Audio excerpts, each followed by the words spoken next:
স্ত্রীর সাথে হায়েজ অবস্থায় সহবাস করলে কি করণীয়? হায়েজ অবস্থায় জেনে শুনে স্ত্রী সহবাস করা হারাম। কোরআনে মাজিদে আল্লাহ তাআলা ইরশাদ করেছেন, যার অনুবাদ হচ্ছে, তারা আপনাকে হায়েজ সম্পর্কে জিজ্ঞাসা করে, আপনি বলে দিন তা অপবিত্রতা। অতএব তোমরা হায়েজের সময় স্ত্রীদের থেকে পৃথক থাকো এবং তাদের নিকটবর্তীও হইও না যতক্ষণ না তারা পবিত্র হয়। দেখতে পারেন সূরা বাকারা 222 নং আয়াত। সুতরাং ওই ব্যক্তির কর্তব্য হলো আল্লাহ তাআলার কাছে তাওবা ও ইস্তেগফার করা। আর এক্ষেত্রে হায়েজের শুরুর দিকে সহবাস হলে 1 দিনার আর শেষের দিকে হলে অর্ধ দিনার সদকা করার কথা কোনো কোনো হাদিসের মধ্যে বর্ণিত হয়েছে। তাই এক্ষেত্রে তাওবা ও ইস্তেগফারের পাশাপাশি উপরোক্ত নিয়মে সদকা করে দেওয়া উত্তম হবে।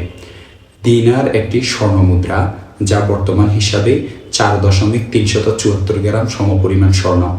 দেখতে পারেন জামিউত তিরমিজি হাদিস নং 137, মুসনাদে আহমদ হাদিস নং 2201, বাদলুল মাজহুদ 2 নং খণ্ড 278 নং পৃষ্ঠা, আল বাহরুর রায়েক 1 নং খণ্ড 197 নং পৃষ্ঠা, ফাথুল কাদির 1 নং খণ্ড 147 নং পৃষ্ঠা, ফাতাওয়াল ওয়াল ওয়ালিজিয়া 1 নং খণ্ড 57 নং পৃষ্ঠা, আদ-দুরুল মুখতার 1 নং খণ্ড 298 নং পৃষ্ঠা।